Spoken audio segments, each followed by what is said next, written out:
Hey, hello. It's the main group here in Corvallis at the TDS site here. Hello, Amy. Welcome. We have got everybody present. We've got Nathan and Dan from Pocket PC. We've got Thomas from Sweden. We've got Janine and Liz from Firehouse Magazine. Michelle and Michael from Mobile Enterprise.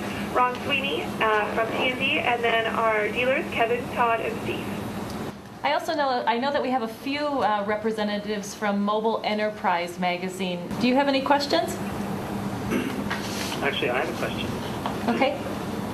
Is that Michael? Yeah, that's me. Okay. Michael from Mobile Enterprise. Is this something that was developed as a result of customer requests or something that you saw a need for? How did this all come about? I think it was a combination of both. We do listen to our customers as often as possible, and they sometimes make suggestions for ways to improve the product.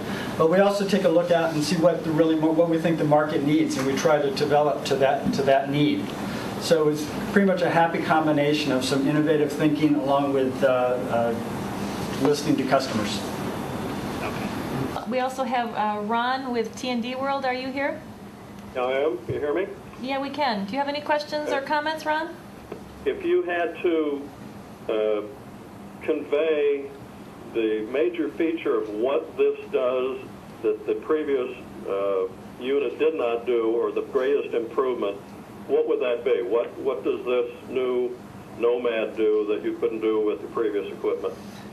We were looking to make a jump in several areas. I would narrow it down to maybe 4. Engineers looking at me like, 4? There's 40, but 4 main ones.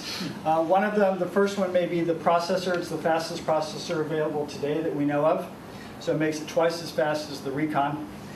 We also had the VGA screen that we're very, very pleased with, and performance there.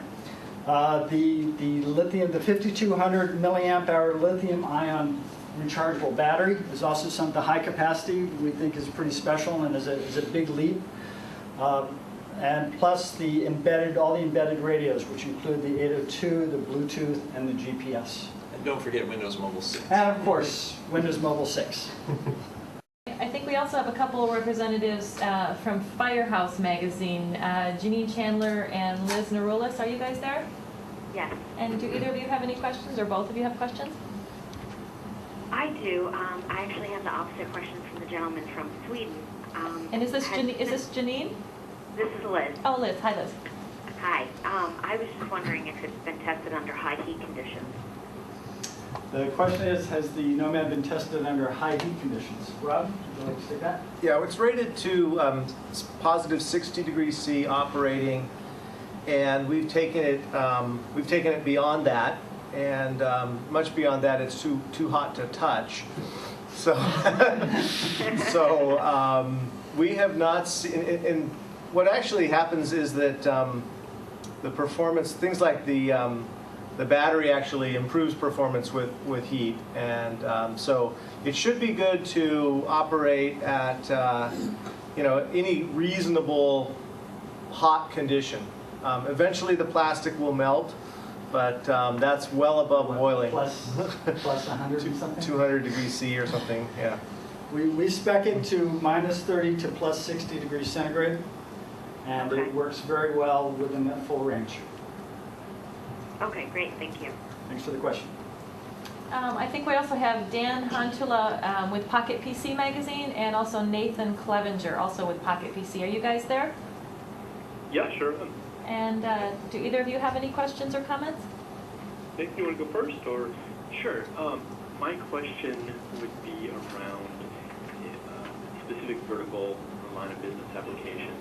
Given the faster processor and higher resolution display, are there some specific industries or applications or line of business areas which seem especially interested in the Nomad? Yeah, the question is what line of verticals or business applications are we particularly interested in, or will this device fit in, I assume is what you mean. And we're targeting pretty much all of our outdoor markets, which include everything from the military, utilities, public safety, forestry, natural resources, field service, pretty much any applications that involve working outside, we think the Nomad is a very good fit for. All of them will be, I think, welcoming of the improved performance specs, and will definitely need the rugged specifications. Okay, anyone else there? Do we still have Pocket PC Magazine still here? Yep, I'm still here. Okay, so I think we just had a little glitch. So, Did we answer your question? Yeah, I think the only other clarification is not necessarily what industries you're targeting, but are you seeing a special interest from certain verticals are especially interested in it? I assume anything that would require mapping or GIS, or especially requiring a high-resolution display. So the question is, have we seen particular interest in some verticals over other verticals for this kind of device or this kind of specification, correct? Matt, do you want that? Sure. This is Matt Lehman, Natural Resources Sales Manager. I think you did hit on a couple of the things that we've really noticed over the last year and a half out there, and that is the mapping applications. For sure, more people are bringing their data into the field with them, and that includes high-resolution aerial photos, satellite imagery, multiple layer GIS databases, things like that they want to be able to pack into the field with them, update on the fly, and then bring back and synchronize back in the office. We've also started to see, with the advent of the wireless capabilities, a lot more database manipulation, a lot more number crunching, a lot of formulas that are being used in the field, whereas say 5 years ago, people were content to go out in the field, collect their data, bring it back to the office, upload it, and then mash the numbers there. People are now connected to their networks in real time. They're bringing their databases, large portions of their databases, into the field with them, and they're wanting to be able to search through those databases, adjust them, update them in real time in the field, and then just bring them back and synchronize in the office. So we're getting, it's not a specific vertical market that's really given a push towards the faster processor, the more memory, the better display, but all of them across the board really are starting to demand that. It's been kind of a universal thing. One of the things I wanted to ask was you talked about on your two highest grade models, the camera and the barcode scanners. Are these truly embedded in the device case, or are these peripheral? They're truly, the question is, are the camera and scanner, which will be available in 1 to 2 months, are they embedded in the case? And the answer is yes, they're totally embedded. It doesn't change the profile of the device at all. In other words, it doesn't get any taller. It's not a user changeable device. You have to order it that way from the factory. But it's totally integrated, totally embedded, and keeps the unit the same size. We will be offering a camera-only version as well as a combination scanner camera. And that's similar to the stuff you guys have done in the past with the barcode / camera combo? I'm sorry, one more time? No, that's similar to what you've done in the past with some of your barcode and scanner combinations.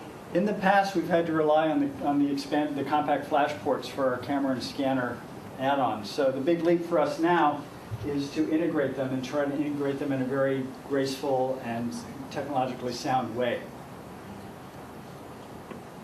Okay, and then the other question I had for you guys is on the different keypads. Your documentation says PDA numeric. That's correct.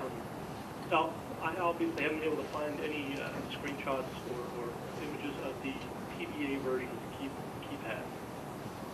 Is that a full QWERTY keyboard, or? No, the question is on the PDA keypad. The PDA, it looks much more similar to the keypad on the Recon in that it's a 9, I didn't actually count it, but we have a directional, 4-way directional key plus an additional 6 keys. So it's pretty minimal keypad that relies more on the touchscreen, I suppose, for applications rather than on the keys. So we do not have an alphanumeric keypad, mostly because in order to get that number of keys onto a device that small would I think, make the buttons unusable to a lot of outdoor users. Okay, great, guys. That's all I had. Thank you. Thank you.